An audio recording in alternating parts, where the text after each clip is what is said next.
Bismillahirrahmanirrahim. Assalamualaikum warahmatullahi wabarakatuh. Untuk kali ini kita akan mulai dengan belajar literasi terkait dengan saham. Kita mulai dari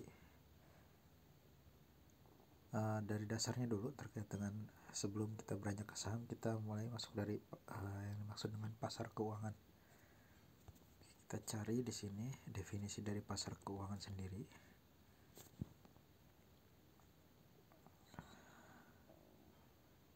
Menurut sumber Wikipedia, pasar keuangan adalah mekanisme pasar yang dilakukan bagi seorang atau korporasi untuk dengan mudah dapat melakukan transaksi penjualan dan pembelian dalam bentuk sekuritas keuangan seperti saham dan obligasi.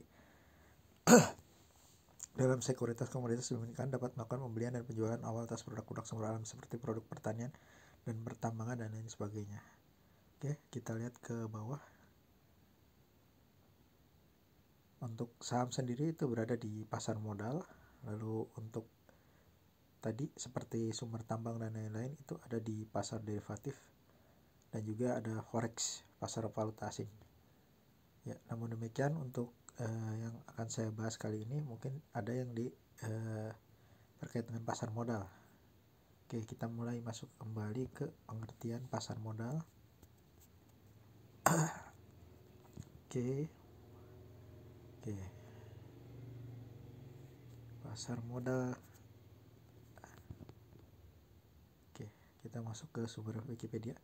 Pasar modal di sini adalah kegiatan penawaran umum perdagangan efek pasar publik.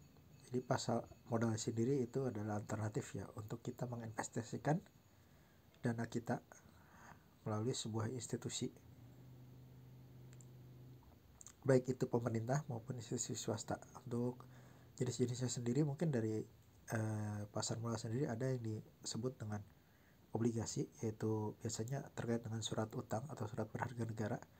Lalu ada juga yang disebut reksadana. Reksadana sendiri juga termasuk dari salah satu bagian dari pasar modal. Nanti reksadana akan kita bahas selanjutnya. Oke, dan untuk sekarang yang kita akan bahas adalah terkait dengan saham. Saham itu apa? Oke, kita mulai. Saham sendiri adalah bukti kepemilikan nilai sebuah perusahaan. Jadi dengan kita membeli saham, kita dianggap memiliki sebagian atau bagian dari perusahaan tersebut. Oke. Saham sendiri mungkin terbagi beberapa jenis, namun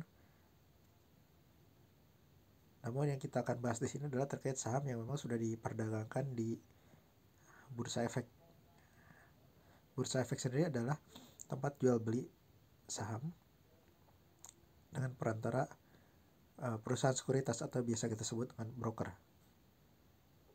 Broker sendiri nanti ada berbagai macam broker, misalnya kayak yang seperti kita kenal broker ajaib, broker BNI Sekuritas, Mandiri Sekuritas, BCA Sekuritas.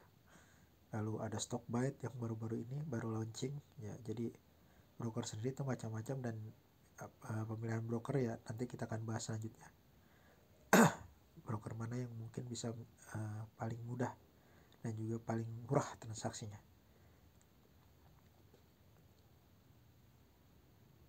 Oke, di sini ada jenis-jenis kategori saham.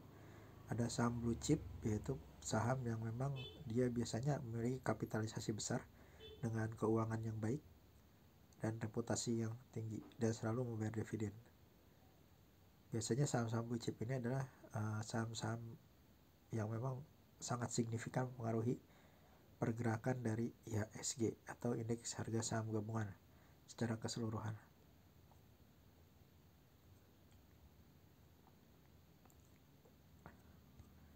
Oke, terkait dengan saham. Lalu berikutnya adalah terkait dengan perusahaan sekuritas. Perusahaan sekuritas tidak ada di Wikipedia, kita cari di sumber lain.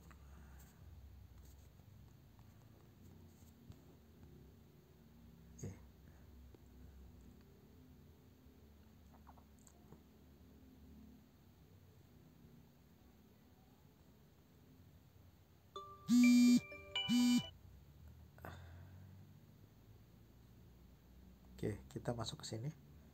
Kita masuk ke situs OJK terkait dengan perusahaan sekuritas. Perusahaan sekuritas atau perusahaan efek adalah pihak yang telah mendapatkan izin dari OJK untuk melakukan kegiatan usaha sebagai perantara pedagang efek, penjamin emisi, atau manajer investasi. Oke, pedagang efek itu berarti broker. Pada saat kita beli saham, kita melalui perusahaan sekuritas ini. Penjamin emisi efek biasanya dia underwriter atau pada saat melakukan IPO atau inisial peluncuran pertama ya, public offering, itu biasanya mereka menggunakan perusahaan sekuritas juga untuk pencatatan atau penjualan perdananya di Bursa Efek Indonesia. Lalu ada manajer investasi. Manajer investasi ini seperti yang kita tahu tadi, kita sudah menyinggung terkait dengan reksadana. Jadi reksadana ini kita membeli aset, dan aset tersebut akan dikelola oleh manajer investasi. Tidak perlu kita mengetahui literasi keuangan atau pengetahuan terkait dengan keuangan yang cukup baik, karena semua aset yang kita beli itu secara otomatis dikelola oleh manajer investasi, dan tentu saja akan ada biaya terkait dengan keuntungan, biaya operasional yang dilakukan oleh manajer investasi atau yang diambil oleh manajer investasi.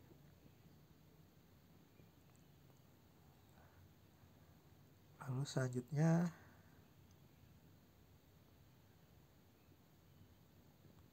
setelah kita sampai ke sini, oke. Jadi intinya di sini adalah ketika kita akan memulai untuk membeli saham yang terdaftar atau tercatat di Bursa Efek Indonesia, maka kita perlu untuk masuk atau mendaftar menjadi salah satu perusahaan sekuritas atau perusahaan efek atau broker. Jadi kita masuk ke mereka, dan untuk broker-broker yang terdaftar sendiri kita jangan lupa untuk cek di situsnya OJK broker-broker mana saja yang terdaftar. Nanti bisa pilih salah satu dari situ dan bisa lebih dicari tahu lagi detailnya seperti apa. Pertama yang menjadi kunci di sini adalah kemudahan untuk pendaftaran, kemudahan untuk layanan, lalu kemudahan untuk pencairan, kemudahan dan juga biaya transaksi, biaya penarikan, dan lain-lain yang bisa kita jadikan pertimbangan untuk memilih broker atau perusahaan sekuritas. Oke. Semoga untuk video kali ini bisa dimengerti walaupun agak sedikit cepat.